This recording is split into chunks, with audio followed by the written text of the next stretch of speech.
Happy சபத். Okay, நம்ம ஒரு சிறிய ஜெபம் செய்துவிட்டு நம்ம ஓய்வு நாள் பள்ளி பாடத்துக்குள்ளாக கடந்து செல்லலாம்.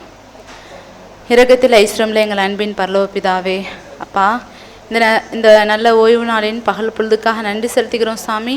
தகப்பனே, இந்த வேலையிலும் கூட தகப்பனே, அப்பா, இது ஓய்வு நாள் பள்ளி பாடத்தை நாங்கள் படிக்க இருக்கிறோம் சாமி. பரிசுத்த ஆவியானவர் தகப்பனே எங்களை வழி நடத்தும்படியாக கெஞ்சி மன்றாடுகிறோம் சாமி. அப்பா, நாங்கள் என்ன சத்தியத்தை நாங்கள் கற்றுக்கணும்னு சொல்லி தகப்பனே நீங்கள் நினைக்கிறீங்களோ அதை நாங்கள் உமது அப்பா வார்த்தையின் வழியாக நாங்கள் கற்றுக்கிறதுக்கு எங்களுக்கு பலத்தை கொடுங்க சாமி. மனமாற்றத்தை தாங்கப்பா. உம்முடைய பிரசன்னம் இந்த இடத்துல தகப்பனே எங்கள் ஒவ்வொரு மத்தியிலும் நிழலாட வேண்டும்படியாக கெஞ்சி மன்றாடுகிறோம்ப்பா. ஏசு கிறிஸ்து நாம் நாள் ஜெபிக்கிறோம் ஜீவன நல்ல பிதாவே, ஆமேன். பாடம் நம்பர் 8 என்ன தலைப்புன்னு தெரியுங்களா? கிறிஸ்துவின் உயிர்த்தெழுதல் வல்லமை. ஓகே, போன வாரம் என்ன பாடம் படித்தோம்? அன்பு. ஆமாம், அன்பை குறித்து தான் நம்ம பார்த்தோம். தொடர்ந்து பவுல் சரி, மனன வசனத்துக்குள்ளாக போகலாம். இன்றைய பாடத்துக்கான மனன வசனம் 1 கொரிந்தியர் 15ஆம் அதிகாரம் வசனம் 14-17 முடிய. கிறிஸ்து எழுந்திருக்கவில்லை என்றால் எங்கள் பிரயாசமும் விருதா, எங்கள் பிரசங்கமும் விருதா, உங்கள் விசுவாசமும் விருதா. கிறிஸ்து எழுந்திராவிட்டால் உங்கள் விசுவாசம் வீணாயிருக்கும், நீங்கள் இன்னும் உங்கள் பாவங்களில் இருப்பீர்கள். ஒரு அருமையான நல்ல ஒரு வசனத்தை நமக்கு கொடுத்துருக்காங்க. இந்த பாடத்தில் நம்ம என்ன சத்தியத்தை நம்ம கற்றுக்க போகிறோம், எதை குறித்து பவுல் நமக்கு பேசியிருக்காரு இந்த பாடத்தில் அப்படின்னு சொல்லி பார்த்தோம்னா, இதுக்கு முன்பதாக பவுல் இந்த கொரிந்து சபைக்கு எப்படி பேசுகிறாரு அப்படின்னு சொல்லி பார்த்தோம்னா, ஆக்சுவலாக கொரிந்து சபையில் பவுல் கிடையாது. அவர் வேற இடத்துல எபேசு அப்படிங்கிற ஒரு பட்டணத்தில் தான் அவர் இருக்கிறாரு. அப்போ கொரிந்து மக்களை பற்றியதான பல தகவல்களை அவர் தெரிஞ்சுக்கிறாரு. அந்த மக்கள்கிட்ட இருக்கிற அந்த சபை மக்கள்கிட்ட, கொரிந்து சபை மக்கள்கிட்ட இருக்கிற பல பிரச்சனைகளையும் அவர் தெரிஞ்சுக்கிறார். அப்போ அந்த மக்களுக்கு சில பல ஆலோசனைகளை கொடுக்குறாரு. எதுக்கு கொடுக்குறாரு அப்படின்னா, அவங்க சீர்பொருந்தணும் அப்படிங்கிற ஒரு காரியத்துக்காக தான் அவர் எழுதுறாரு. அங்கே என்னென்ன பிரச்சனைகள் இருந்துச்சு அப்படின்னு சொல்லிட்டு ஏதாவது நமக்கு இதுக்கு முன்னாடி நம்ம படித்த விஷயங்கள் நமக்கு ஞாபகம் இருக்குங்களா? என்னென்ன பிரச்சனைகள்லாம் இருந்தது? பாலியல் ஒழுக்கக்கேடுகள் இருந்தது. அப்புறம் விக்கிரக ஆராதனை, ஒரு 2 வாரத்துக்கு முன்னாடி நம்ம படித்தோம். விக்கிரக ஆராதனை இருந்தது. ஆவிக்குரிய வரங்களை அவங்க எப்படி பயன்படுத்தினாங்க, அன்பை வச்சு அவங்க பயன்படுத்தாமல் எப்படி அதை ஒரு அன்பை விட அதுதான் பெருசுன்னு சொல்லி நினச்சாங்க அப்படின்னு சொல்லி கூட நம்ம பார்த்தோம். போன வாரம் கூட அன்பை குறித்து ரொம்ப அழகாக நம்ம தெளிவாக நம்ம படிச்சுக்கிட்டோம். ஆமாம், பிரிவினைகள் இதெல்லாம் குறித்து நம்ம தொடர்ந்து நிறைய அட்வைஸ் பண்ணி அந்த சபையில் என்னென்ன தவறுகள் இருக்கோ ஒவ்வொரு தவறுகளையும் என்ன பண்ணுறாருன்னா சீர்பொருந்த செய்கிறார். இப்படி தான் நடந்துக்கணும், இப்படி தான் பண்ணணும்னு சொல்லி அட்வைஸ் பண்ணுறார். இப்போ இந்த வாரம் என்ன விஷயத்த நம்மளோட பேசுகிறாரு அப்படின்னு சொல்லி பார்த்தா, கொரிந்து சபையோட பேசுகிறாரு அப்படின்னு சொல்லி பார்த்தோம்னா, உயிர்த்தெழுதல் குறித்து பேசுகிறாங்க. ஏன் உயிர்த்தெழுதல் குறித்து பேசணும், அந்த உயிர்த்தெழுதல் குறித்து என்ன அங்கே சம்பவம் நடந்துச்சு, இதெல்லாத்தையும் குறித்து நம்ம பார்க்க போகிறோம். தொடர்ந்து ஒவ்வொரு பாடங்களாக நம்ம படிக்கலாம். முதல் தலைப்பு, ஞாயிற்றுக்கிழமை பாடம், கிறிஸ்துவின் உயிர்த்தெழுதலை அறிவித்தல் அப்படிங்கிற ஒரு தலைப்புலேருந்து நம்ம பார்க்குறோம். கிறிஸ்துவின் உயிர்த்தெழுதலை அறிவிக்கிறது அப்படின்னு சொல்லி பவுல் இங்கே கொரிந்து சபையில் இருக்கும்போது சபை மக்களுக்கு, கொரிந்து சபை மக்களுக்கு சத்தியத்தை, அதாவது கிறிஸ்துவின் உயிர்த்தெழுதல் சத்தியத்தை சொல்லி கொடுத்தாருங்களா இல்லைங்களா? இன்னும் வேத வசனத்தில் அப்படிதான் மென்ஷன் பண்ணியிருக்காங்க. வேத வசனத்தில் நம்ம ஆதாரத்தோட படிக்கலாங்களா? அன்றியும் சகோதரரே, நான் உங்களுக்கு பிரசங்கித்த சுவிசேஷத்தை மறுபடியும் உங்களுக்கு தெரியப்படுத்துகிறேன். நீங்களும் அதை ஏற்றுக்கொண்டு அதிலே நிலைத்திருக்கிறீர்கள். நான் உங்களுக்கு பிரசங்கித்த பிரகாரமாய் நீங்கள் அதை கை கொண்டிருந்தால் அதனாலே நீங்கள் ரட்சிக்கப்படுவீர்கள். மற்றபடி உங்கள் விசுவாசம் விருதாவாக இருக்கும். பவுல் அங்கே சபையில் இருக்கும்போது, கொரிந்து சபையில் இருக்கும்போது ஏசப்பாவுடைய உயிர்த்தெழுதலை குறித்து சொல்லி கொடுத்துருக்காரு. அவருடைய உயிர்த்தெழுதல்னால தான் நமக்கு ரட்சிப்பு அப்படிங்கிற அந்த சுவிசேஷத்தை குறித்து, ஏசப்பாவுடைய சுவிசேஷம்னா நமக்கு தெரியும், ஏசப்பாவுடைய மரணம், வாழ்க்கை, அவருடைய பாடு, உயிர்த்தெழுதல், இதெல்லாத்தையும் குறித்து இதை தான் சுவிசேஷமும் சொல்கிறாங்க. அப்போ இந்த சுவிசேஷத்தை பவுல் அந்த சபையில் இருக்கும்போது சொல்லி கொடுத்து தான் இருக்கார். ஆனால் இப்போ என்ன பிரச்சனை ஆயிடுச்சு அப்படின்னா, உயிர்த்தெழுதல் இல்லை அப்படின்னு சொல்லிட்டு அந்த சபை மக்கள்கிட்ட ஒரு சில பிரச்சனைகள் ஓடிட்டு இருக்கு. அப்ப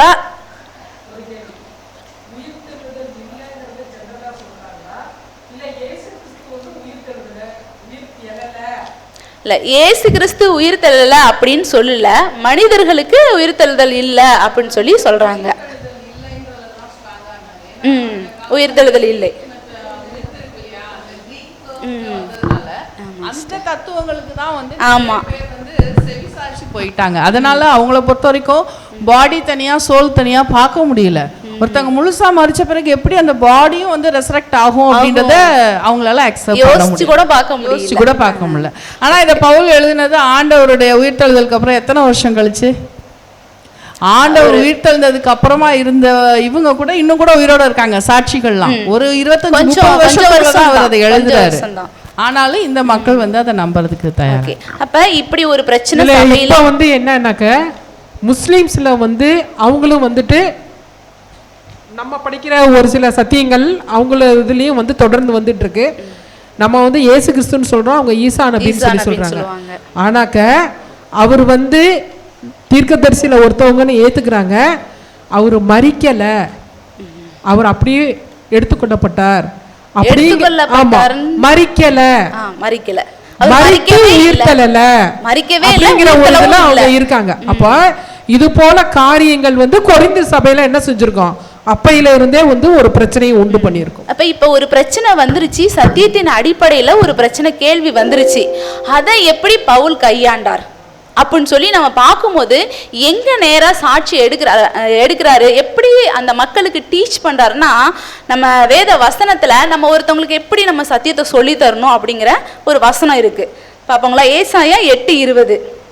வேதத்தையும் சாட்சி ஆகமத்தையும் கவனிக்க வேண்டும், இந்த வார்த்தைகளின்படியே சொல்லாவிட்டால் அவர்களுக்கு விடியற் காலத்து வெளிச்சம் இல்லை. அப்ப நம்ம எங்க இருந்து நம்ம ஒரு விஷயத்த நம்ம சொல்லித்தரணும், ஒருத்தவங்களுக்கு சொல்லித்தரணும்னா எங்க இருந்து தான் நம்ம எடுக்கணும்? வேதத்துல இருந்து. நம்ம சொந்த பேச்சு எடுக்கலாங்களா? எடுக்கக்கூடாது. அப்ப வேதத்துல இருந்து ஃபர்ஸ்ட் போறார். இப்ப வேதத்துல இருந்து ஏசப்பாவுடைய உயிர்த்தெழுதலை மறுபடியும் சொல்லி கொடுக்குறாரு. வேதத்துல ஏசப்பாவுடைய உயிர்த்தெழுதலை பத்தி சொல்லியிருக்காங்க, எழுதப்பட்டிருக்குன்னு சொல்றாங்க. இப்ப எங்க எழுதப்பட்டிருக்கு? பவுல் சொல்றாரு வேதத்துல ஏசப்பாவுடைய உயிர்த்தெழுதல் பத்தி எழுதப்பட்டிருக்குன்னு சொல்றாங்க. ஆமா, ஆதியாகமத்துல இருக்கு. அது புதிய ஏற்பாட்டுல என்ன கொஞ்சம் பார்த்தோம்னா கொஞ்சம் தெளிவா ஏசப்பாவே சொல்றாரு. அவர் உயிர்த்தெழுந்ததுக்கு அப்புறம் சீசர்கள், எம்மாவூர் சீசர்களோட நடந்து போகும்போது அவர் கொஞ்சம் கடிந்து கொண்டு பேசி எங்கெங்க இவருடைய உயிர்த்தெழுதலை குறித்து இருக்கு, எழுதப்பட்டிருக்கு, இவருடைய சத்தியத்தை குறித்து எங்கெங்கெல்லாம் எழுதப்பட்டிருக்கு அப்படின்னு சொல்லி சொல்றாரு. மோசையின் நியாய பிரமாணங்கள், அப்புறம் தீர்க்கதரிசியின் ஆகமங்கள்ல, சங்கீதங்கள்ல, இப்படி ஏசப்பாவை குறித்து நிறைய இடங்கள்ல எழுதப்பட்டிருக்கு அப்படின்னு சொல்றாங்க.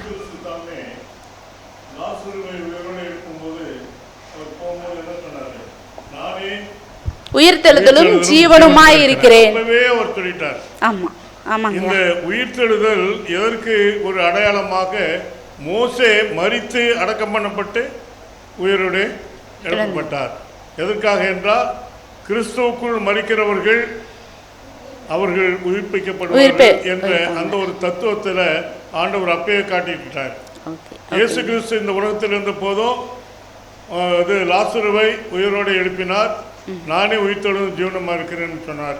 என்னால் அதெல்லாம் வச்சு தான் பவுல் சொல்கிறாரு, கிறிஸ்து முதற்பேரானவர், அவர் தான் முதலாவதாக உயிர்த்தெழுந்தார். நாம் அந்த வரிசையில் நாமும் என்ன செய்வோம், உயிர்ப்பிக்கப்படுவோம்னு சொல்கிறார்.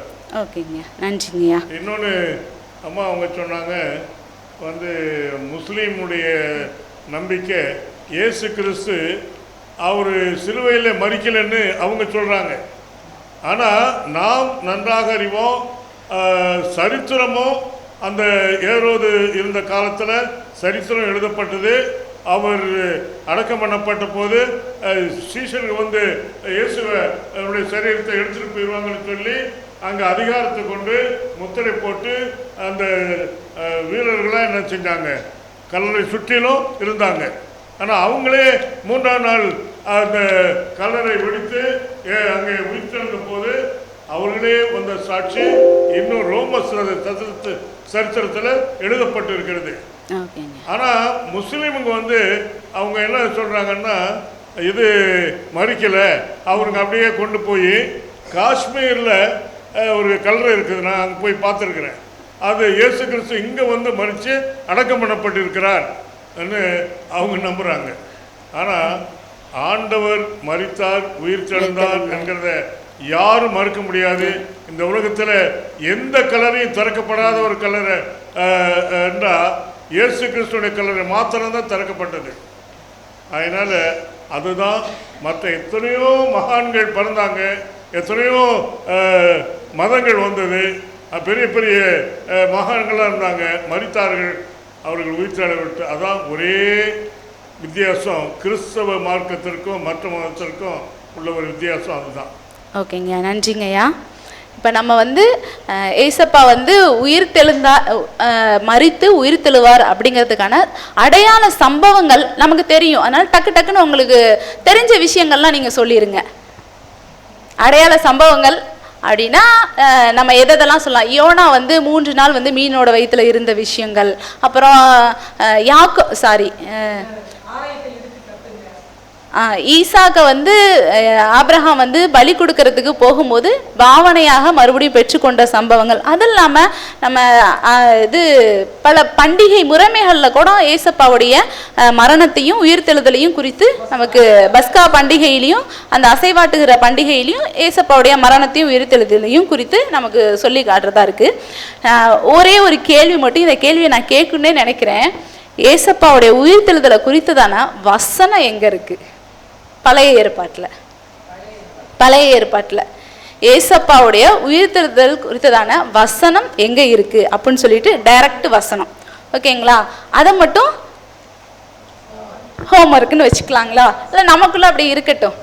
ஓகே. ஏன்னா நம்ம மற்றவங்களுக்கு சத்தியத்தை சொல்லி தரும்போது நம்ம வசனத்தின் அடிப்படையில் தான் நம்ம சொல்லி தரணும்.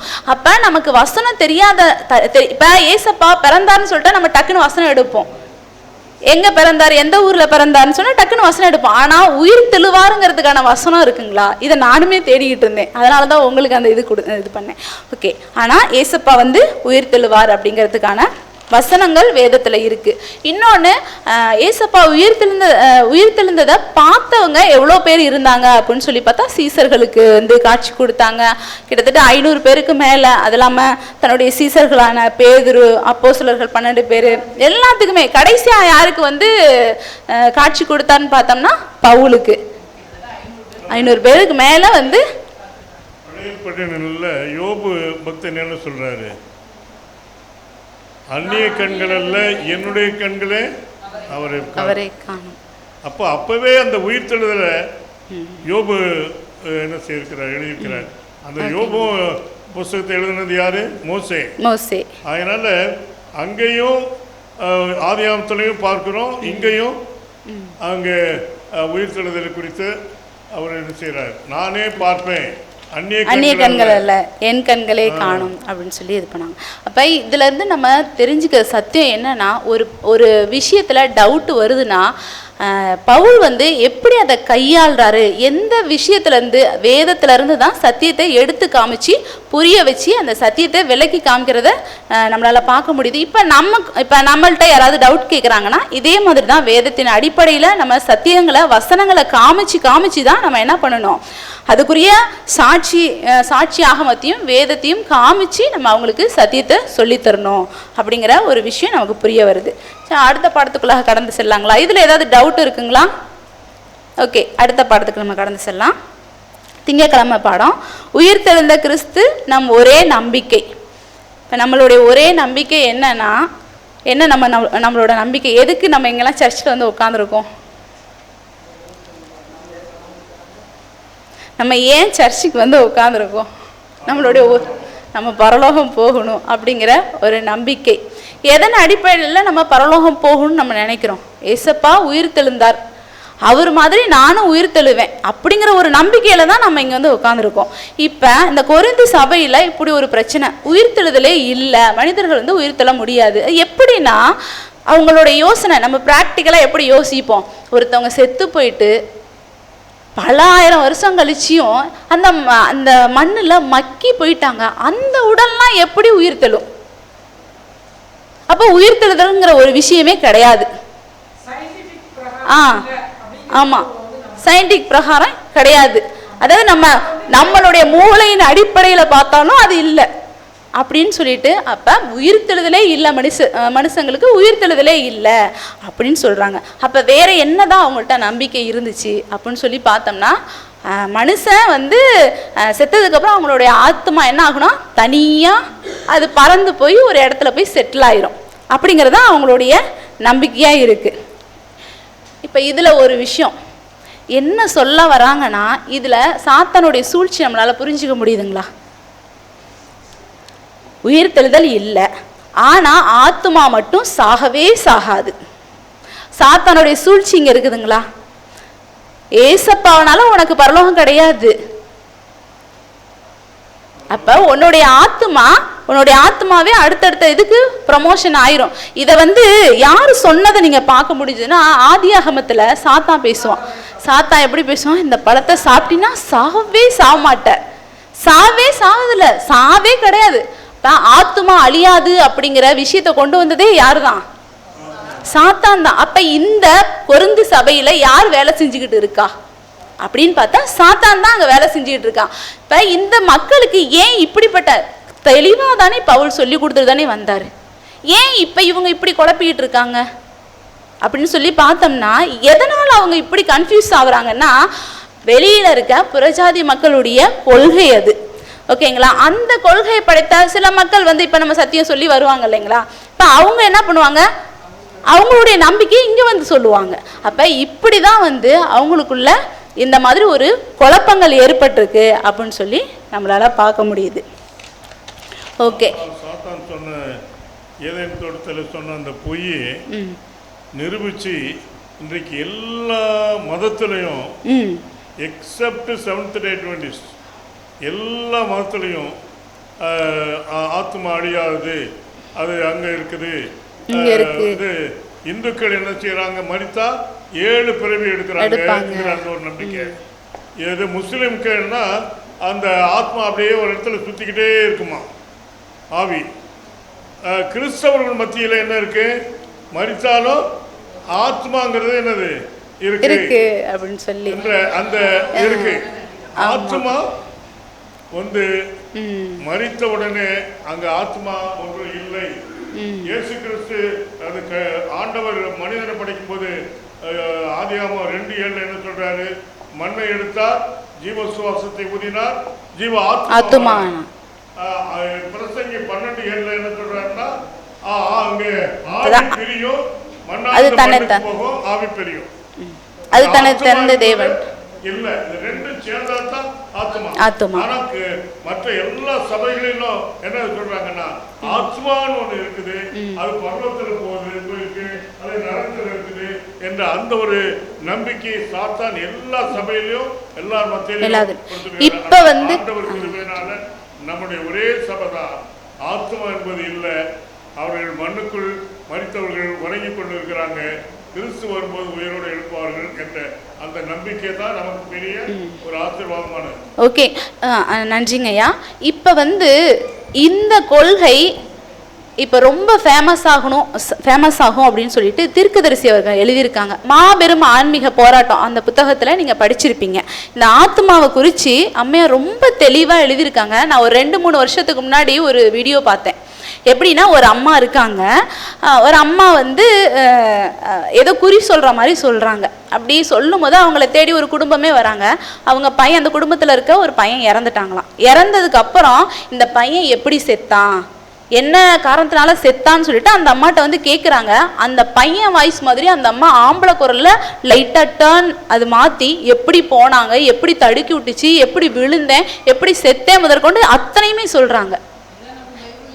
இதுதான் வந்து நம்மளுடைய பைபிள். ஆமாம் ஆமாம். அப்போ இது வந்து கடைசி காலத்தில் இந்த காரியங்கள்லாம் வந்து நிறைய நடக்கும் அப்படின்னு சொல்லி வேதம் நமக்கு சொல்லி கொடுத்துருக்கு. அப்போ அந்த காரியத்தில் நம்ம ஜாக்கிரதையாக இருக்கணும்.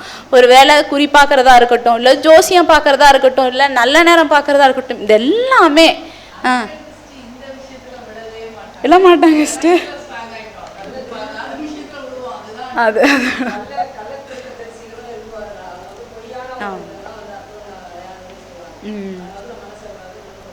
Okay sister.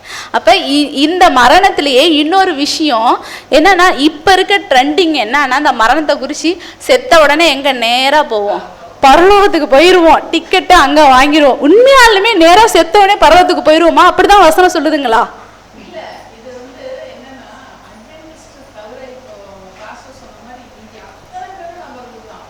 மைக்கில் தினகரன்லாம் வந்து பார்த்தீங்கன்னா, அவர் இருந்த வரைக்குமே அவர் சொன்னது, அவருடைய மகள் வந்து ஆக்சிடெண்ட்டில் இறந்த உடனே அதுக்கப்புறம் அவர் சொன்னது, என்னோட மகளை நான் ஆண்டவரோட மடியில் பார்த்தேன் ஏஞ்சலை அப்படின்றத அவர் சொன்னார். இப்போ வரைக்கும் அவங்கெல்லாம் வந்து அந்த மாதிரி தான் வெளியில் வந்து பிரசங்கங்கள்லாம் போய்கிட்டு இருக்கு. நம்ம அட்வென்டிஸ்ட்டை தவிர அத்தனை பேரும் நினைக்கிறது செத்த உடனே பரலோகம். சரிங்க. நான் சில இவங்கள்ட்ட நம்ம சில பல எப்படி அவங்கள்ட்ட பேசலாம் அப்படின்னு எனக்கு ஒரு யோசனை. இப்போ ஏசப்பா வந்து லாசருவை எழுப்பினாருங்களா? எத்தனை நாள் கழிச்சு எழுப்பினார்? 4 நாள் கழிச்சு எழுப்பினார். 4 நாள் கழிச்சு எழுப்பினார். அப்போ செத்த உடனே அவர் பரலோகம் போயிருக்கணும் இல்லைங்களா? இவங்க கணக்குப்படி பார்த்தா அப்போ பரலோகம் போன விஷயத்த அங்கே பைபிளில் வந்து அவர் சொல்லி வச்சிருக்கணும் இல்லைங்களா? அங்கே சுற்றி புத்தி உள்ளவங்களுக்கு நான் பரலோகத்துக்கு போனேன், அப்படி இருந்துச்சு இப்படி இருந்துச்சுன்னு சொல்லி அவர் வேதத்தில் மென்ஷன் பண்ணியிருக்கணும் இல்லைங்களா? நீங்கள் சொல்கிறது கரெக்டு. அவங்க எந்த இடத்துல இதுவாவாங்கன்னா, ஆண்டவர் கடைசியில் சொல்கிறார் இல்லையா, இன்றைக்கு நீ என்னோடு கூட பரதீசில் இருப்பாய். அதை வந்து அவங்க அப்படியே அந்த லிட்ரல் மீனிங்கில் எடுத்துக்கிட்டு அதை வச்சு தான் பேசுகிறாங்களே. இறந்த உடனே ஆண்டவரும் பரலோகத்துக்கு தான் போனார், கல்லனையும் கூட்டு போயிட்டாரு, அதே மாதிரி எல்லாருமே போவோம்ட்டாங்க. கல்லன் வந்து அந்த இடத்துல இல்லை அவங்க சொல்கிறதுங்க ஐயா, அவங்க சொல்றவங்க பெண்டகாஸ்டல் சொல்றாங்க, இன்றைக்கு நீ என்னோட கூட பரதீசில் இருப்பாய். அது அப்படியே லிட்ரல் மீனிங்ல தான் எடுத்துட்டு பேசுறாங்க. அது வந்து அந்த பங்க்சுவேஷன் இதெல்லாம் வந்து பின்னால் வந்ததுனால அவனுடைய மார்க் தப்பு. இன்றைக்கு நான் உனக்கு சொல்லி உறுதி கொடுக்கிறேன், நீ என்னுடனே பரதேசியில் இருப்பாய். அப்ப இயேசு கிறிஸ்து அன்றைக்கே அது அவரு பரலோகம் போனாரா? அவருமே பரலோகம் போகல. அந்த கல்வனுமே மறிக்கவும் இல்லை, மறித்தானா? அவரும் மறிக்கல. அதனால அதெல்லாம் பார்க்கும்போது அன்றைக்கு ஆண்டவர் கொடுக்கிற ஒரு வாக்குறுதி, அது ஒரு வாக்குறுதி மட்டும்தான், அன்னைக்கு நிகழ்ந்ததா அது இல்லை. ஓகேங்க. லாசர் உயிர் தேடும் போது போனாரு, மற்றவங்க நினைக்கிறபடி பரலோகத்துக்கு போயிட்டாருன்னா ஆத்மா ஆண்டவர் எப்படி கூப்பிட்டுருக்கணும், லாசருவே பரலோகத்துல இருந்து எழும்பி வா அப்படின்னு சொல்லி வெளியே வா. அவன் உறங்கிட்டு இருந்தாரு, நித்திரையில மரண நித்திரை இருந்தாரு. ஆண்டவருடைய சத்தம் அங்கே கேட்கும் போது அங்க உயிர் தெழுகிறார். அதனாலதான் எக்கால சத்தம் வானத்திலிருந்து இறங்கி வரும்போது மரித்தவர்கள் முதலாவது எழுந்திருப்பார்கள். இந்த வசனத்தை நம்ம காமிக்கலாம். இப்படி பேசுறவங்கள்ட்ட ஏசப்பா வரும்போது முதலாவது மரித்தவர்கள் எந்திருப்பாங்க, அதுக்கப்புறம் உயிரோடு இருக்க நாமும் மறுரூபமாக்கப்படும். இந்த வசனத்தை சொல்லலாம். அதுக்கப்புறம் நம்ம வேற என்ன வசனங்களை, ஏன்னா நமக்கு வந்து ஒரு 2-3 வசனங்கள் காமிச்சா கொஞ்சம் நல்லா இருக்கும். தாவீதை குறித்து வந்து அப்போஸ்தலர் 2ஆம் அதிகாரத்தில் வந்து எழுதியிருக்காங்க. தாவீது இன்னும் வந்து கல்லறையில தானே இருக்காங்க, அவங்க இன்னும் உயிர்த்தெழலையே அப்படிங்கிற மாதிரி வசனங்கள் இருக்கு. இந்த மாதிரி வசனங்கள்லாம் அவங்கள்ட்ட சொல்லி நம்ம புரிய வைக்கிறதுக்கு யூஸ்ஃபுல்லாக இருக்கும். அப்போ சாத்தான் எந்த அளவு கொரிந்து சபை சத்தியத்தை ஏற்றுக்கொண்ட அந்த சபையை எப்படி உயிர்த்தெழுதலே இல்லைன்னு சொல்லி அந்த இடத்துல வேலையை காமிக்கிறான் அப்படின்னா, நமக்கும் சத்தியம் தெரிஞ்ச நம்மள்ட்டையும் அவன் எவ்வளோ வேலையை காமிப்பான். இப்போ நமக்கான நிறைய விஷயங்களை நம்ம ரொம்ப ஜாக்கிரதையாக இருக்கணும். எனக்கு சத்தியம் தெரியும் நம்ம நினைச்சிடவே கூடாது. சூப்பராக கேம் விளாண்டுருவான். இப்போ நம்ம சாத்தான்ட்டு நம்ம ஜாக்கிரதையாக இருக்கணும். இன்னொன்று சத்திய விஷயத்தில் ரொம்ப தெளிவாக இருக்கணும் அப்படிங்கிறது இதுலேருந்து நம்ம கற்றுக்கிற பாடமாக இருக்குது.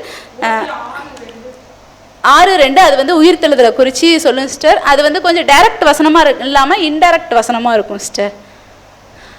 நான் உங்களுக்கு ஒரு குழு வேணா கொடுக்கட்டுங்களா? உங்களுக்கு வேணா நான் ஒரு குழு கொடுக்கட்டுங்களா?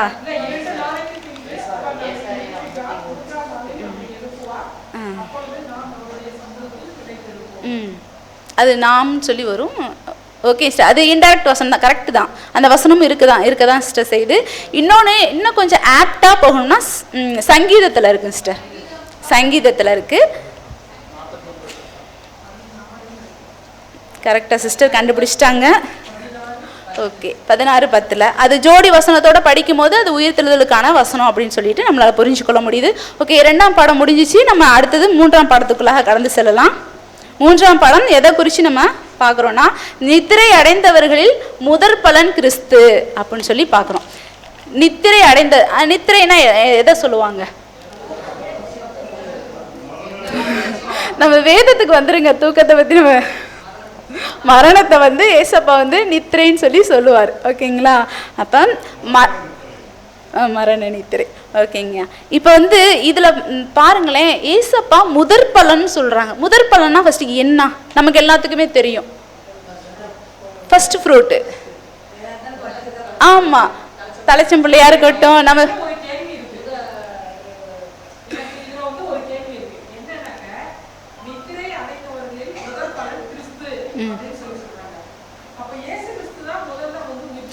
அதுதான் சிஸ்டர் வரேன். அதுக்கு முன்னாடி மோசே எழுந்துட்டாரு. அது ஏசப்பாவே நிறைய பேரை எழுப்பியிருக்காருங்களே, மரித்தவர்களா அவங்க எல்லாம் திரும்ப மரணம் அடைகிறாங்க. அந்த கேட்டகரிக்குள்ள போக கூடாது. நம்ம மோசே மட்டும், லாசரு, அந்த செத்து போன வாலிபன், ஒரு குழந்தை, இவங்களெல்லாம் எழுப்பி இருக்கிறாரு. அவங்க திரும்ப மரணத்துக்குள்ளார போயிட்டாங்க. என்னோட ஒரு இது என்னன்னாக்கா, மோசே அது எப்படி முதற் பலன்கிற இதுல மோசே ஃபர்ஸ்ட் எந்திரிச்சிட்டாரு. அதுக்கு பின்னாடி தானே கிறிஸ்து வந்து பிறந்து அதுக்கப்புறம் மறிச்சு அவரு வந்து எழுந்தாரு. இந்த இடத்துல முதற் பலன்கிறத வந்து கிறிஸ்துங்கிறத எதை வச்சு நம்ம சொல்றது? நீங்க டிஸ்கஷனுக்குள்ள போகலாம். அதாவது மோசே மரித்து அடக்கம் பண்ணப்பட்ட போது, அவர் உயிரோடு எழுப்பும் வந்த போது, சாத்தான் வந்து நீங்கள் அதற்குரிய பலியை நீங்கள் செலுத்தலை, பாவத்தின் சம்பளம் மரணம் என்று இயேசு கிறிஸ்து மரிக்கும் வரை அது என்னதாகலை, அது கொடுக்கப்படலை. அதனால தான் வந்து நீங்கள் இது உயிரோடு எழுப்ப முடியாது, எழுப்பக்கூடாது என்று அங்கே தர்க்கம் பண்ணணும் போது, சாத்தானே அப்போலே போ என்று சொல்லி ஆண்டவருடைய ஒரு விசேஷத்த ஒரு வல்லமையினால் அவர் எழுப்பினார். ஆனால் அதுக்கு பிறகு தான் முதற் பலனாக இருந்தவர் யாருன்னா கிறிஸ்து. அவர் உயிர்த்தெழாவிட்டால் நமக்கு எல்லாமே எந்த ஒரு நம்பிக்கையும் இல்லைங்க. அதனால தான் அவர் தான் முதற் பலனானவர் என்ற அந்த தத்துவத்தை பவுல் அடுத்தமாக சொல்றார். ஓகேங்க. இன்னும் கொஞ்சம் நம்மளுடைய வரிசையில தான் அதுக்கு பிறகு தான் நம்ம எல்லாரும் உயிர்ப்பிக்கப்படுறோம். இன்னும் கொஞ்சம் கூடுதல் தகவல்களையும் நம்ம தெரிஞ்சுக்கலாம்.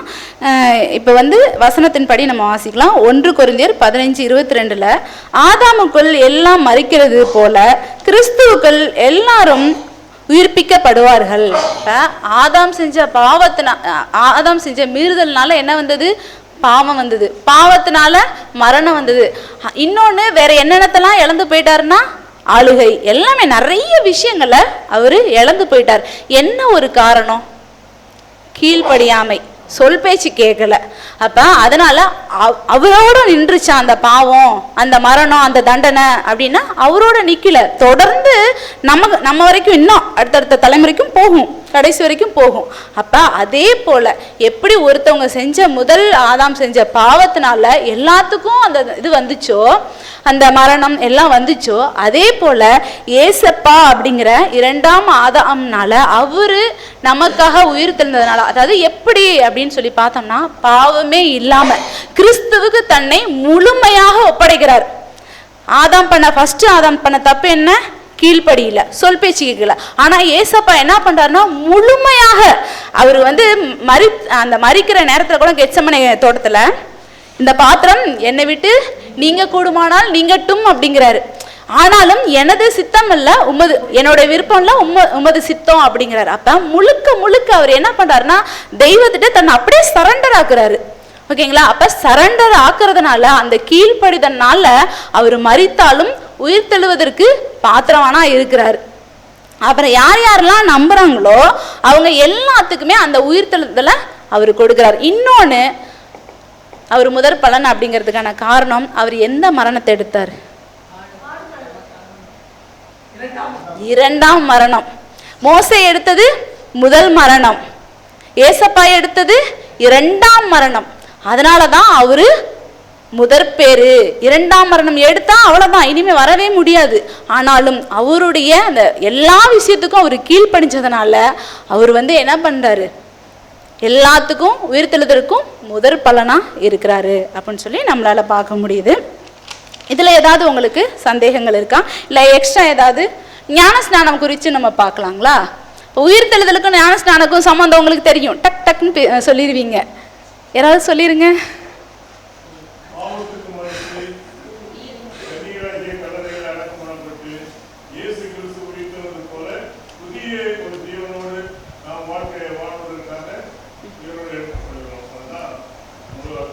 ஓகேங்கய்யா.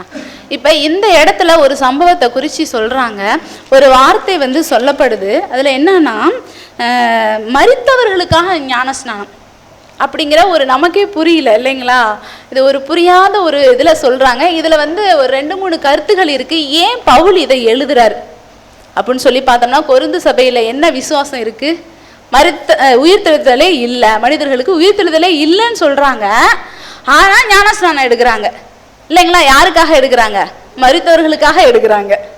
அப்போ ஞானஸ்நானத்துடைய உண்மையான பொருளே என்னதான்? உயிர்த்தெழுதல் தான் அது.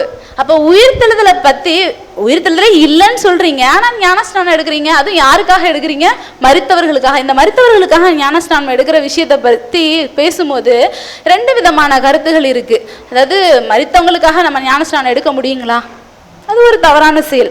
அதே மாதிரி இப்போ மருத்துவங்களுக்காக நம்ம செத்து போனவங்களுக்காக நம்ம என்ன பண்ணாலும் அது வேஸ்ட்டு தான். ஆமாம், அன்னதானம் பண்ணுறது, அவங்க பேரை சொல்லிட்டு அன்னதானம் பண்ணுறது, 1 வருஷம் கும்பிட்றது, இல்லை வேறு ஏதாவது பண்ணுறது, எல்லாமே தவறான ஒரு விஷயந்தான். அவங்களுக்கு எதுவுமே போய் சேராது. அவங்களுக்காக ஏறெடுக்கிற படுற ஜபம் எதுவுமே செல்லாது. ஓகேங்களா? அப்போ அந்த மாதிரி நம்ம மரித்தவங்களுக்காக ஞானஸ்நானம் எடுத்தாலும்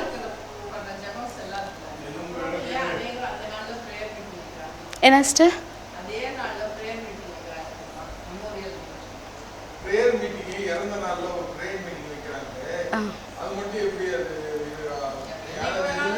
அதான் நான் வந்து இல்லை, பிரேயர் மீட்டிங் வைக்கிறது ஆறுதலின் ஜெப கூட்டம்.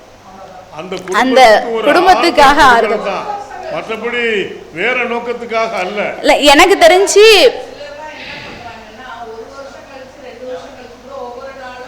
அதெல்லாம் அது தவறு. இப்போ வந்து ஓகேங்க, ஓகே சிஸ்டர். நிஜமாலுமே ஒரு 2 வாரத்துக்கு முன்னாடி இதை குறித்து தான் நம்ம பேசணும் சிஸ்டர். அத்தை கேட்டாங்க, இந்த மாதிரி நம்ம பண்ணலாமான்னா அது இல்லை, பண்ணக்கூடாது அப்படின்னு சொல்லி நம்ம சொல்லியிருந்தோம். ஏன் அப்படி பண்ணக்கூடாது அப்படின்னு சொல்லி பார்த்தோம்னா, யாருமே இடரல் அடையாதபடி நம்ம ஜாக்கிரதையாக இருக்கணும். இப்போ நான் வந்து அந்த செத்த நாளில் போயிட்டு நான் ப்ரேயர் வைக்கிறேன்னு வச்சுக்கோங்க, அதை நான் ஒரு பிரம்மாண்டமாக நான் செய்கிறேன்னு வச்சுங்களேன். பார்க்குறவங்க இன்னொருத்தவங்க என்ன பண்ணுவோம், ஓ அப்போ செத்த நாளை நம்ம இன்னும் ஃபேமஸாக கொண்டாடணும் மாட்டுக்கு, அப்போ நம்ம கொண்டாடலாம். ஆமாம் ஆமாம் ஆமாம். ம் ம்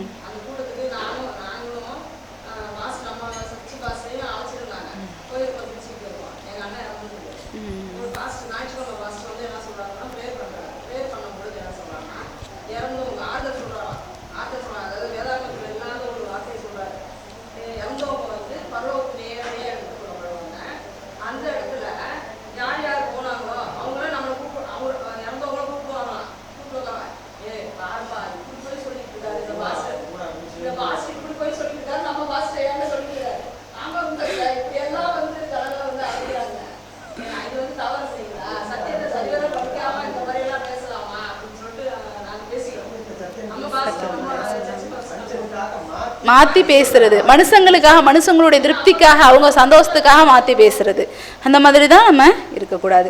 இப்போ மறித்தல் விஷயம் இது எல்லாத்தையும் குறித்து நம்ம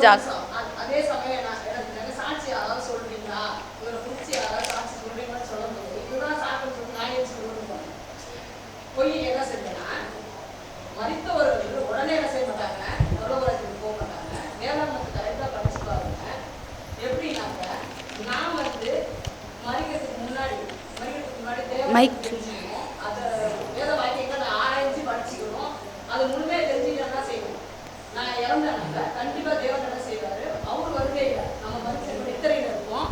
நித்திரையில் இருக்கும்பொழுது நம்ம என்ன செய்வோம், எந்திரிப்போம். நம்ம எந்திரிச்சு எழுப்புவார். அவர் எழுப்பும் பொழுது நம்ம அப்போ தான் போக முடியுமோ இல்லையா, அவர் அழைக்கும் பொழுது தான் நம்ம போக முடியுமோ இல்லையா. இறந்த உடனே டக்குன்னு நம்ம என்ன செய்யணும், போக மாட்டோம்னு சொல்லிட்டு அந்த சாட்சியை சொல்லிவிட்டு அதுவும் 10 கட்டளையும் சேர்த்து சொல்லிட்டேன். 10 கட்டளை நம்ம வந்து கடைப்பிடிச்சு அதன்படி நம்ம வாழும் பொழுது, சத்தியத்தை கேட்டு இப்படியெல்லாம் வாழும் பொழுது சொல்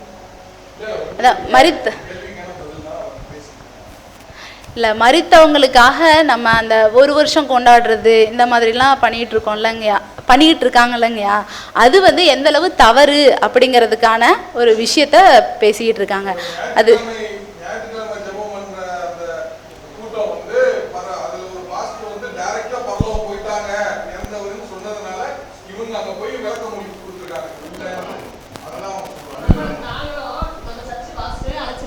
ஏன்னா அன்பின் நிமித்தம் அழைக்கும் போது நாங்கள் போனோம். போய் உட்காந்துருக்கும் போது இந்த வார்த்தையை சொல்கிறாங்க.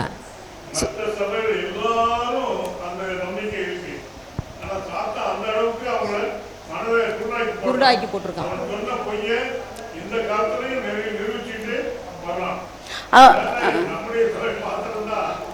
நம்ம கரெக்டு தாங்கய்யா. இதில் எனக்கு ஒரு வருத்தமான ஒரு விஷயத்தையும் நான் தெரிவிச்சுக்கிறேன். சாத்தான் அவங்களுடைய கண்களெல்லாம் குருடாக்கி போட்டுட்டான் அப்படின்னு நம்ம பேசுகிறோம். ஆனால் நம்ம போய் சொல்லியிருக்கணும் இல்லைங்கய்யா. அதுதான், ஏன்னா அதுதான் மனசை குத்துற. நம்ம சொல்கிறோம் அவங்க மிஸ்டேக்கில் இருக்காங்கன்னு சொல்லிட்டு நம்ம அந்த மிஸ்டேக் வந்து கரெக்ஷன் பண்ணல இல்லைங்கய்யா.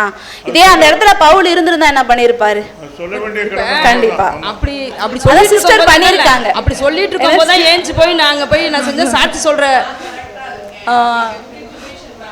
அதே மாதிரி நம்ம கரெக்ட், நம்ம சத்தியம் சூப்பர், அவங்களாம் தப்பாக இருக்காங்க அப்படின்னு சொல்லிட்டு மற்றவங்களை வந்து இப்படி பேசிட்டு நம்ம வந்து எலஞ்சுவேட் அம்மையார் சொல்கிறாங்க, நம்ம சபையாக எழுந்து ஒரு உற்சாகத்தோட நம்ம வந்து ஆத்ம ஆதாயம் பண்ணும், சத்தியத்தை சொல்லணுன்ட்டு நம்ம கிளம்புனோம்னா வல்லமையாக கடவுள் அந்த இடத்துல கண்டிப்பாக ஆத்ம ஆதாயங்களை செய்ய வைப்பாரு அப்படிங்கிற நேற்று அந்த சத்தியத்தை நான் கேட்டேன். அப்போ வந்து நம்ம சபையில் முதல்ல எடுக்க வேண்டிய, இப்போ நீங்கள் பேசுனதெல்லாம் வச்சு பார்த்தா நம்ம சபையில் முதல்ல எடுக்க வேண்டிய வேலை என்னென்னா, சத்தியத்தை யாருக்கிட்ட சொல்லணும் அப்படின்னா நம்ம வந்து புறஜாதிக மக்கள் இடத்துல தான் நம்ம சத்தியம் சொல்கிறதுக்கு நம்ம எஃபர்ட் மீட்டிங் எல்லாம் போடுறோம்.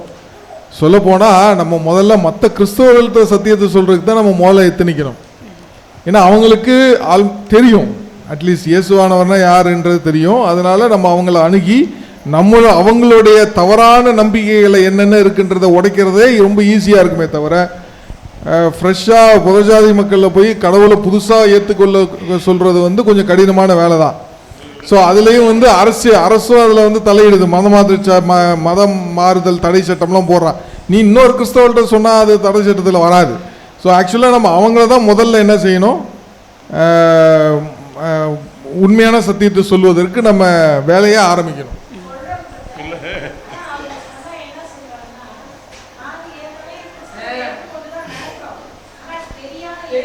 தெரியாதவங்கள்ட்ட போய் சொல்லுங்க, தெரிஞ்சவங்கள்ட்ட எங்க வந்து சொல்றீங்க? கிறிஸ்துவை ஏத்துக்கொண்டீங்க, ஆனா அந்த அந்த கிறிஸ்துவை ஏத்துக்கொண்டதுக்கு பின்ன இருக்க நம்பிக்கைகள்லாம் நிறைய மாறுபட்டு இருக்கே அப்படின்ற ஒரு விவாதத்துக்குள்ள நம்ம போக வேண்டியதா இருக்கு. நம்ம விதைகளை தண்ணீர்ல, இது ஆகாரத்தை தண்ணீர்ல போடுவோம், அது விளையிற நேரத்துல கண்டிப்பா விளையும்.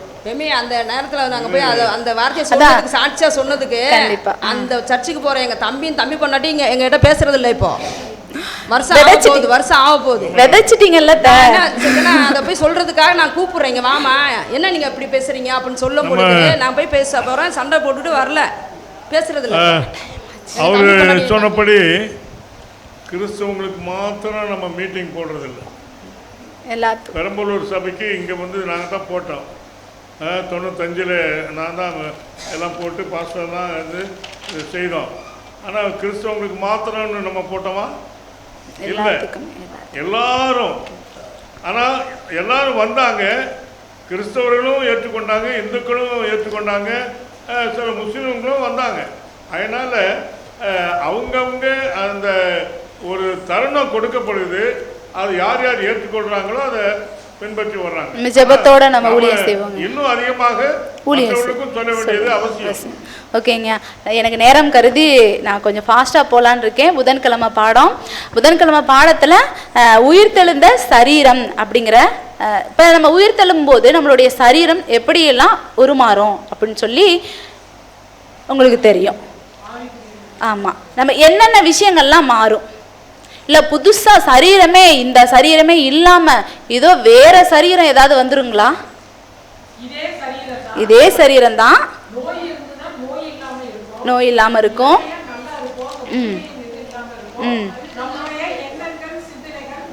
மாற்றப்படுவது இல்லை, எண்ணங்கள்லாம் அப்படியே தான் இருக்கும்.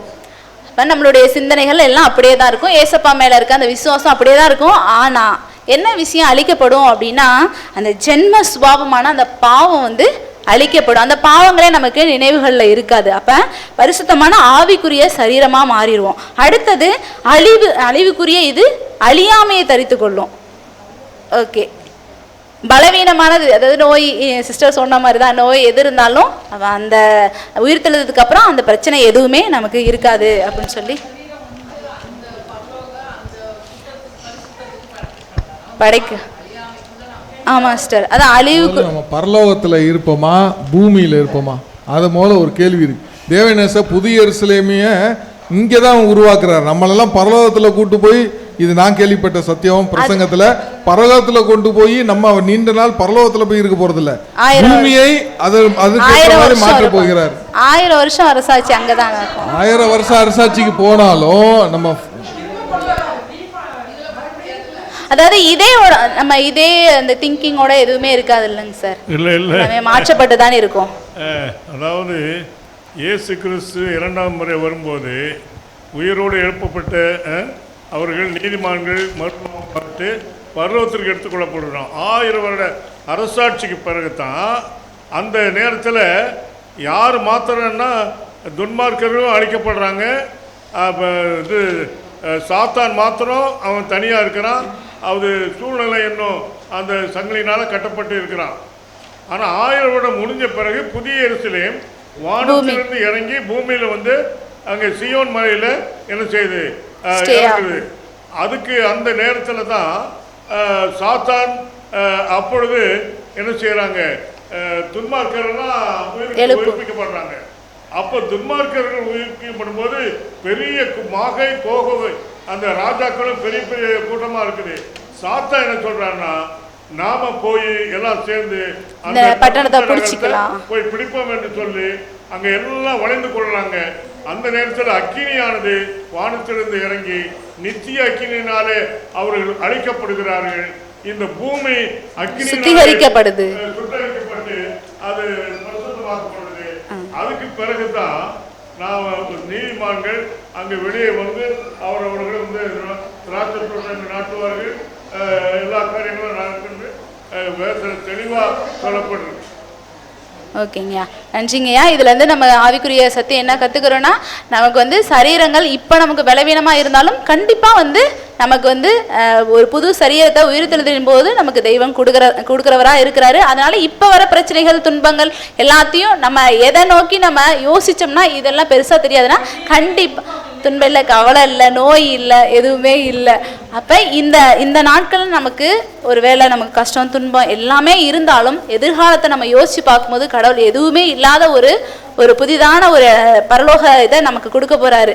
அப்போ அந்த இதை நோக்கி நம்ம சத்தியத்தின் அடிப்படையில் நம்ம வாழுவோம். கடைசியாக மரணத்தின் மீது இறுதி வெற்றி அப்படின்னு சொல்லி நம்ம பார்க்குறோம். கடைசியாக மரணத்தின் மீது இறுதி வெற்றி எப்படி அடைய முடியும்?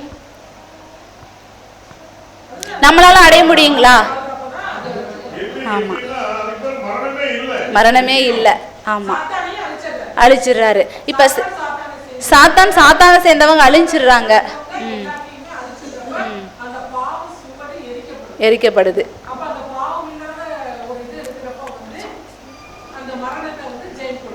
ஓகே, இப்போ ஓகே, இவ்வளோ நேரம் நம்ம உயிர்த்தெழுதலை குறித்து நம்ம பார்த்தோம். உயிர்த்தெழுதல் அப்படிங்கிற நம்பிக்கை நம்ம எதன் அடிப்படையில் நம்ம வச்சு நம்ம பேசிகிட்டு இருக்கோம்னா, வேதத்தின் அடிப்படையில் தான். நம்ம கண்ணால் பார்த்ததில்ல. பவுல் சொல்கிறாரு பாருங்கள், அவங்கெல்லாம் பார்த்தவங்களாம் கண்ணால் பார்த்தவங்களாம் இருக்காங்க, நீங்கள் போய் அங்கே வேணால் விசாரிச்சுக்கங்க, அவங்க சொல்லுவாங்க ஏசப்பா உயிர்த்தெழுந்ததை கண்ணால் பார்த்தவங்க இருக்காங்க அப்படின்னு சொல்லி சொல்கிறாங்க. ஆனால் நம்ம கண்ணால் பார்த்தவங்களா? காணாமல் விசுவாசிக்கிறவன் பாக்கியவான். ஐயா சொன்ன மாதிரி கடைசியாக ஒரே ஒரு வசனத்தை மட்டும் வாசித்து நம்ம முடிப்போம். யோபு 19:25-27. என் மீட்பர் உயிரோடு இருக்கிறார் என்றும் அவர் கடைசி நாளில் பூமியின் மேல் நிற்பார் என்றும் நான் அறிந்திருக்கிறேன். இந்த என் தோல் முதலானவைகள் அழுகி போன பின்பு நான் என் மாம்சத்தில் இருந்து தேவனை பார்ப்பேன், அவரை நானே பார்ப்பேன். அந்நிய கண்கள் அல்ல, என் கண்களே அவரை காணும். இந்த வாஞ்சியால் என் உள்ளிந்திரியங்கள் எனக்குள் சோர்ந்து போகிறது. அப்ப யோபுக்கு இருந்த அதே விசுவாசம் நமக்கும் வேணும் அப்படின்னு சொல்லி, அப்ப உயிர்த்தெழுதலுக்கு பங்காளர்களாக ஆகணும்னா, ஏசப்பா வரும்போது நான் உயிர்த்தெழுன்னா அதுக்கு முன்னாடி இன்னொரு உயிர்த்தெழுதல் எழுந்திருக்கணும். ஏசப்பா வரும்போது சரீரம் உயிர்த்தெழுதுங்களா, அதுக்கு முன்னாடி என்ன உயிர்த்தெழணும்? ஆவிக்குரிய குணம், பாவத்துக்கு மறித்து நீதிக்கு பிழைச்சிருக்கணும். அது ஒரு நாள் அதுதான் அது ஞானஸ்நானம் சொல்றோம். அந்த ஒரு நாள் ஞானஸ்நானத்துல எல்லா பாவமும் கழிஞ்சு போயிருங்களா? அழிஞ்சு போயிடாது. அப்ப டெய்லியும் உயிர்த்தெழுதல் அப்படிங்கிற அனுபவத்துக்குள்ளாக நம்ம போகணும். உயிர்த்தெழுதல்னா என்ன? பாவத்துக்கு செத்து நீதிக்கு பிழைக்கிறது. டெய்லியும் ஞானஸ்நானம் அனுபவத்துக்குள்ளாக நம்ம இருக்கணும். பாவத்துக்கு செத்து நீதிக்கு பிழைக்கணும் அப்படிங்கிறது நமக்கு அருமையான ஒரு சத்தியத்தை தெய்வம் நமக்கு கொடுத்தார். தெய்வத்துக்கு கொடனக்குடி நன்றி செலுத்துவோம். ஆமேன்.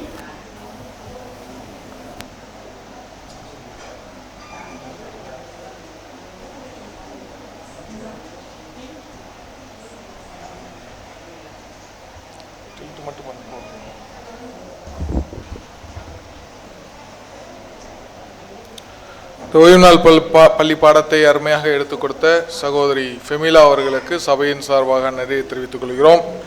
இப்பொழுது நாம் ஓய்வு நாள் பள்ளியை முடிக்கும் வண்ணமாக அனைவரும் எழுந்து நின்று 269வது பாடலை ஓய்வு நாள் பள்ளியின் முடிவு பாடலாக பாடுவோம். 269.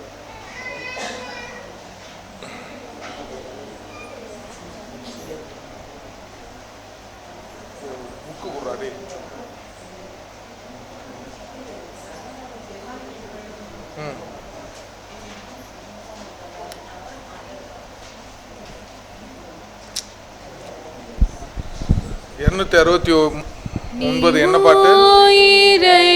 பெற நான் ரத்தம் சேர்ந்தேன், நீ மீட்பாய் நான் விலையாகினேன், என் ஜீவன் நான் தந்தேன், நீ என்னத்தை தந்தாய்,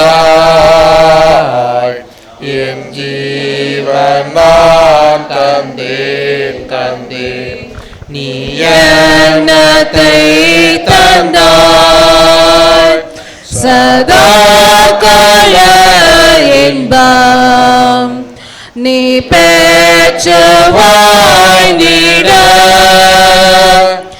இவ்வுலகின் துன்பம் வந்தேன் சகித்திட,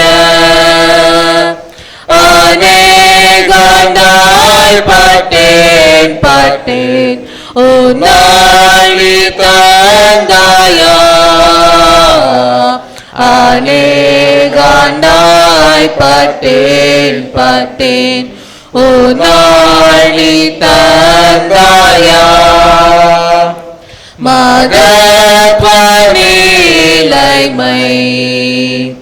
உனக்காய் நான் விட்டேன், உலகின் வாதையை உனக்காய் சாகித்தேன், தந்தேனே நான் என்னை நீ என்னத்தை தந்தாய், நான் என்னை நீ என்னத்தை தந்தாய், உன் ஜீவன் தாத்தம் செய், உன் நேசமீட்பர்காய் பூலோக வாழ்வு போய் ஜீவி நித்யத்திற்காய் குப்பை உலகெல்லாம் அவரை பின் செல்ல குப்பை உலகெல்லாம் எல்லாம் அவரை பின் செல்ல.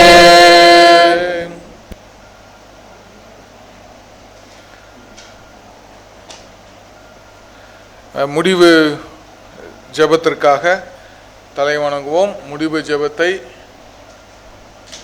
திலகவதி அம்மா அவர்கள் ஏறெடுப்பார்கள்.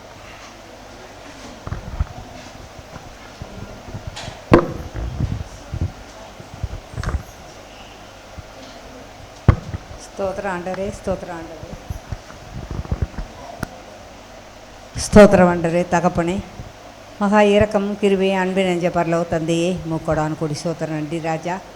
தகப்பனே, இந்த 6 நாட்கள் என் தேவன் எங்களோடு இருந்து இந்த 7 நாளில் ஆண்டவருடைய உடைய கால்பாத்தில் வந்து ராஜா நாங்கள் ஒவ்வொருவரும் அமைந்து தகப்பனே இப்போ நடத்தின பாடங்கள் அத்தனையும் எங்களுக்கு தேவன் எங்களுக்கு மனதில் பதிந்து அதன் பிரகாரம் நடக்க என் தேவன் எங்களுக்கு வழி நடத்தணும். சுவாமி ஆசீர்வாதம் பண்ணுங்க ராஜா. தகப்பனே, வந்தவர்கள் வெறுமனையாக போகாத அளவுக்கு என் தேவனுடைய ஆசீர்வாதம் பெற்ற பிள்ளைகளாக போகிறதுக்கு என் தேவன் உதவி செய்யணும் கர்த்தாவே. ஆண்டவரே, ஒவ்வொருவரையும் ஆசீர்வாதம் பண்ணுது ராஜா. தகப்பனே, வந்திருக்க பாஸ்டர்களையும் ஆசீர்வாதம் பண்ணு தகப்பனே. அப்பா, மழை முடியாத காரணங்கள் ஒன்றுமில்லை ராஜா. கிருபையாக இறங்கி வந்து தகப்பனே. அப்பா, காலையிலேருந்து தகப்பனே மாலை வரை எங்களை கண்ணி நீமை போல் பாதுகாத்து தகப்பனே முழுதும் தகப்பனே எங்களை பாதுகாத்து இந்த காலை வேலையிலே கொண்டு இங்கே சேர்த்துக்கிற அதுக்கோசம் நன்றி செத்துறேன் கர்த்தாவே. சப்பா ஆண்டவரே, இப்போ இனிமேல் கொண்டு தெய்வீக ஆராதனையில் தகப்பனே நான் கலந்து கொண்டு ஆண்டவரே உங்களுடைய சத்திய வசங்களை கேட்க என் தேவன் எங்களுக்கு உதவி செஞ்சு வழி நடத்த முடியாது. இயேசுவின் நாமத்தில் கேட்குற ஜெபங்கள் இந்த ஜீவனுள்ள நல்ல பிதாவே, ஆமென்.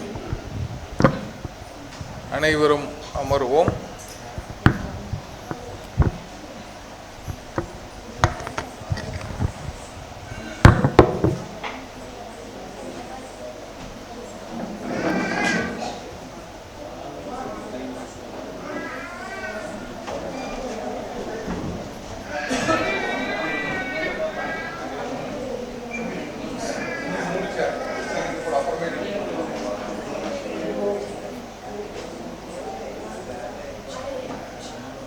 அனைவரும் 3 சபைகளும் இங்கே கூடியிருப்பதனால் ஒரு முக்கியமான நிகழ்வுக்காக கடந்து செல்வோம்.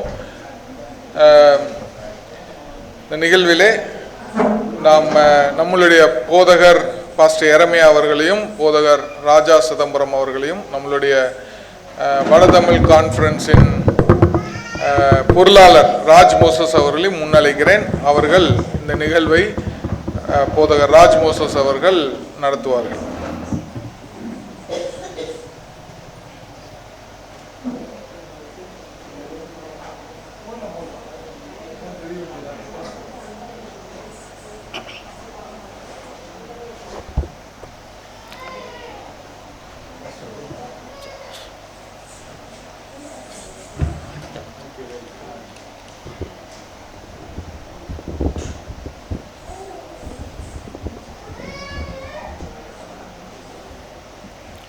கர்த்தருடைய நாமத்திற்கு சோஸ்திரம் உண்டாவதாக.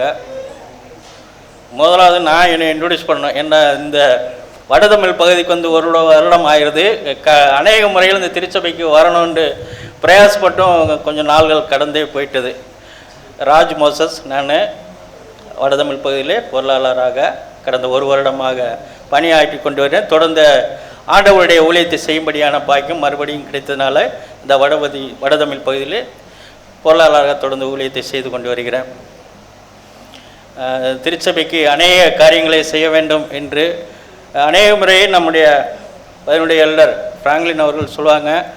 இன்னும் அநேக காரியங்களை செய்ய வேண்டும் என்று வாஞ்சியோடு நாங்களும் புதிதாக பொறுப்பேற்று கொண்ட ஊழியக்காரர்களும் வாஞ்சியோடு இருக்கோம். நிச்சயமாக ஆண்டவர் அந்த வாய்ப்பினை வாய்க்க செய்வார். கடந்த வருடத்தில் அன்பான போதகர் சசிகுமார் அவர்கள் இந்த பகுதியிலே அநேக ஆண்டுகள் ஊழியத்தை செய்தார்கள். மறுபடியும் அவர்களுக்கு ஒரு மாறுதல் வேண்டும் போது நிறைய எந்த பாஸ்டரை கொண்டு வருவது அப்படின்னு சொல்லி நிறைய யோசித்து பாஸ்டர் எரேமியாவை தான் சொல்லியிருந்தோம். ஆனால் அவர் வர முடியாத சூழ்நிலை, கடலூர் பகுதியிலேருந்து வர முடியாத சூழ்நிலை இருந்ததுனால போதகர் சாமுவேல் சிவகுமார் அவர்கள் கடந்த ஒரு 5-6 மாதங்கள் உங்களோட ஊழியத்தை இந்த 3 திருச்சபைக்கும் செய்து கொண்டு வந்தார்கள். அதன் பிற்பாடு அவர்கள் கடலூர் பகுதியில் இருக்கிற பகுதிக்கு அவர்கள் மாற்றலாகி போகும்போது பாஸ்டர் எரேமியா அவர்கள் மே மாதம் ஏப்ரல் மே மாதத்திலே பொறுப்பேற்று இந்த திருச்சபையை மிகவும் சிறப்பாக ஆண்டவருடைய ஊழியத்தை விசுவாச பிள்ளைகளோடு சேர்ந்து பணியை ஆற்றி வந்தார்கள். மறுபடியும் ஜூலை 24, 25ஆம் தேதிகளில் நடந்த அந்த வடதமிழ் பகுதியினுடைய 8வது காரணிய நிர்ணய கூட்டம் முடிந்த பிற்பாடு புதிய தலைவர் பொறுப்பேற்று ஒரு சில திருச்சபைகளுக்கு ஒரு சில போதர்களை நாம் கொஞ்சம் அசஸ் பண்ணணும் அப்படின்ட்டு தீர்மானித்த பொழுது நான் சொன்னேன், பாஸ்டர் தலைவர்களிடத்தில் சொல்லும்போது இதை நம்ம வந்து எக்ஸிக்யூட்டிவ் கமிட்டியில் தான் செய்யணும் அப்படின்னு சொன்னேன்.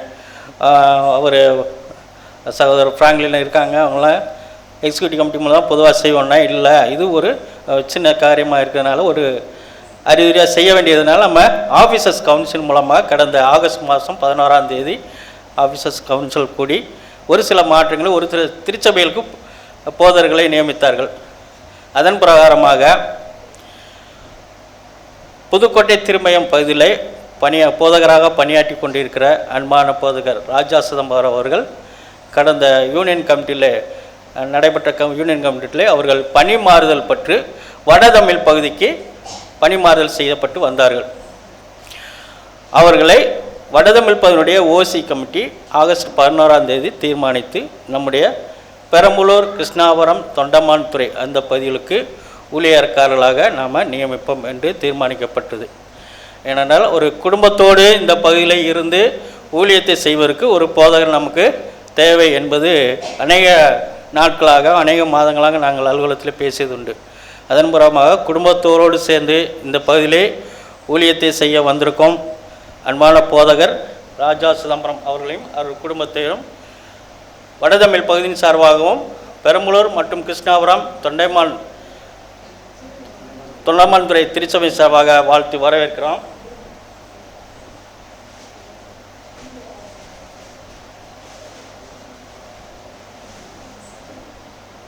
பொதுவாக நம்ம திருச்சபையில் அந்த பொன்னாட போகிறதுல பழக்கம்லாம் இல்லை, நானும் அனுமதிக்க மாட்டேன். இருந்த போதிலும் ஒரு வாழ்த்துதல் சொல்லும் புறமாக அவர்களுக்கு ஒரு அன்பளிப்பை கொடுப்போம். மிகவும் வல்லமையோடு ஊழியத்தை செய்யக்கூடியவர் நம்முடைய அன்பான போதகர் எரேமியா. கடலூர் பகுதியில் கடந்த 8 ஆண்டுகள் நான் ஈரோடு பகுதியில் 2018 வேலை செய்யும்போது அவர்கள் அங்கே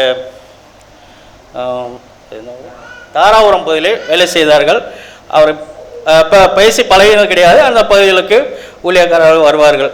நல்ல உற்சாகத்தோடு ஊழியம் செய்யக்கூடிய ஊழியக்காரர் கடலூர் பகுதியில் அநேக நாட்கள் இன்னும் கஷ்டத்தோடு அந்த பகுதியில் இருந்த காலங்களுடைய மழைக்காலங்கள்லையும் புயல் ஏற்பட்ட காலங்களுடைய அந்த திருச்சபை விசுவாச பிள்ளைகளோடு சேர்ந்து உற்சாகத்தோடு ஊழியம் செய்து அந்த திருச்சபையை ரொம்ப சிறப்பாக செய்து வைத்திருக்கிறார்கள். அவர்கள் இந்த பகுதியில் வந்து ஊழியம் குறைந்த மாதங்கள் தான் ஊழியம் செஞ்சாங்க. அவர்கள் அந்த பகுதியிலேருந்து இங்கே கொண்டு வரணும்னு சொல்லும்போது அந்த விசுவாச பிள்ளைகள் ரொம்ப பிரியப்பட்டு 8 வருடங்களாக எங்களோடு ஊழியம் செய்தார்கள். நாங்கள் எப்படி அனுப்புறதுன்னு சொல்லி ரொம்ப இது பண்ணாங்க. நல்ல உற்சாகத்தோடு ஊழியத்தை செய்யக்கூடியவர்கள். அவர்கள் இப்போ வடதமிழ் பகுதியில் உக்கலானத்தக லாக்கா இயக்குநராக இருக்கிறார்கள். தொடர்ந்து அவருடைய ஊழியம் சிறப்பாக நடைபெறணும். அதற்காக என்ன செய்வோம், நம்ம சபை விசுவாச பிள்ளைகள் எல்லாரும் ஒரு உற்சாக மனத்தோடு ஜெபித்து என்ன செய்யணும், அவருடைய ஊழியம் இன்னும் சிறப்பாக நடைபெறுவதற்கு நாம் ஒவ்வொருவரும் ஜெபித்துக் கொள்வோம். இந்த நாளிலும் கூட நம் மத்தியில் இருக்கக்கூடிய எனக்கு அன்பான போதகர் பாஸ்டர் ஜார்ஜ் வில்லியம் இருப்பாங்க. மிகுந்த சந்தோஷம். நான் வரும்போது பாஸ்டர்கிட்ட கேள்விப்பட்டேன், நாங்கள் எல்லாம் 3 திருச்சபையும் சேர்ந்து இன்றைக்கு ஆராதனை செய்யப்பட்டிருக்குன்னு சொன்னாங்க. மிக சந்தோஷம் பாஸ்டர். உங்களையும் வாழ்த்தி வரவேற்கிறேன். அவரோடு கூட ஜோசப்பையா சுப்பிரமணியத்தில் வந்திருக்காங்க, அவங்களையும் வாழ்த்தி வரவேற்கிறேன். தொடர்ந்து நம்ம தெய்வீக ஆராதனை காத்திருப்போம். ஆண்டவர் காரியங்களை நடத்துவாராக. ஆமாம். மன்னிக்கணும், நம்முடைய பகுதியிலிருந்து ஊழியலாக்காவுக்கு மாறுதலாகி போகிற அன்பான போதகர் எரேமியா அவர்களுக்கும் ஒரு சின்ன கிஃப்டை கொடுத்துருவோம். அதே போல் நம்ம மத்தியில் இருக்கக்கூடிய பாஸ்டர் வில்லியம் சார்ஜ் அவரை கொஞ்சம் முன்னே வாங்க பாஸ்டர். அவர்களுக்கு நம்முடைய திருச்சபை எல்டர் ஜான் சரி சரி அவர்களே ஒரு சின்ன கிஃப்ட்.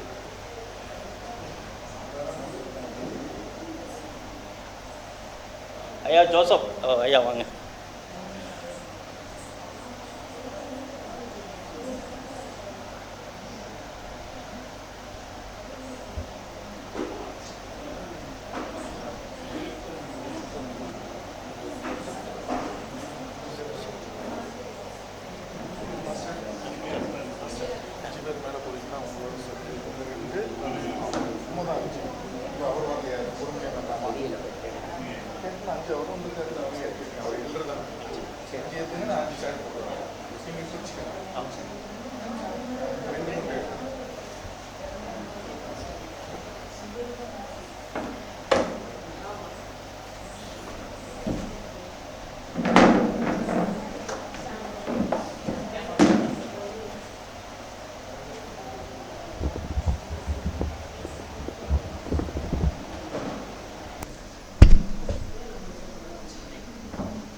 நிச்சயம் இயேசு என் சொந்தமே.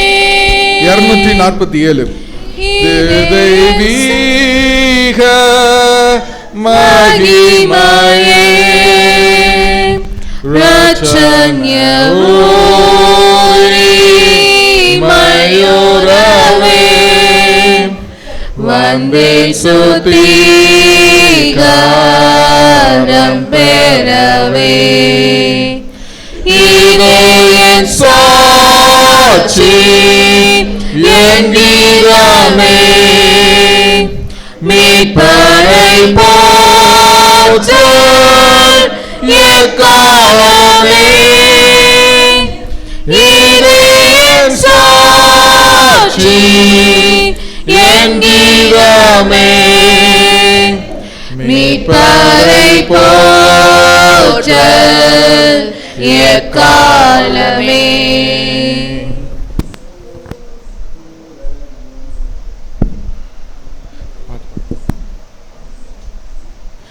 பரிசுத்தர் பரிசுத்தர் பரிசுத்தரே இப்போவாரும்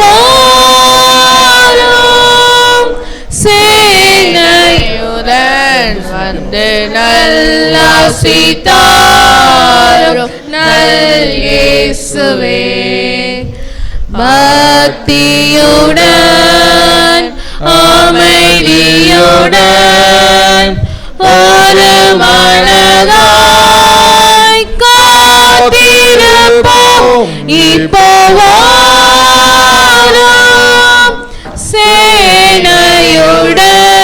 வந்து நல்லாசி தாரும் நல் இயேசுவே. ஆமென்.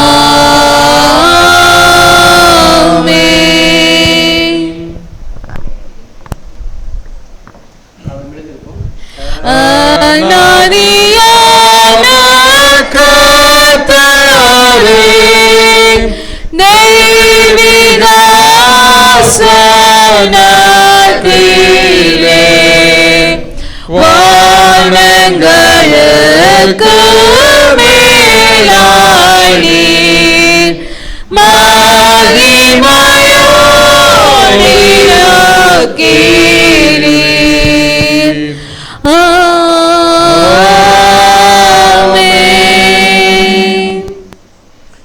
பரிசுத்தமும் இரக்கமும் கிருபை நிறைந்த கர்த்தாவே, பரிசுத்தமான ஓய்வு நாளின் தெய்வீக ஆராதனையிலே உம்முடைய சமூகத்தினிலே நாங்கள் வரவும், உம்முடைய ஆசீர்வாதத்திற்காக காத்து நிற்கவும், ஆவிக்குரிய ஆகாரத்தை நாங்கள் பெற்றவர்களாக உமக்கு சாட்சியாக ஜீவிக்க கர்த்தாவே, வந்திருக்கக்கூடிய பிள்ளைகள் அனைவரை நீர் ஆசீர்வதித்து உம்முடைய பிரசன்னத்தினாலே நீர் ஆசீர்வதித்து வழிநடத்தி காக்க வேண்டும் என்று இயேசுவின் இன்ப நாமத்தில் வேண்டிக் கொள்கிறோம் பரமபிதாவே.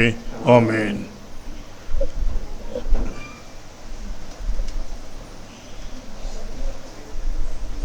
கர்த்தருடைய பரிசுத்த நாமம் மகிமைப்படுவதாக.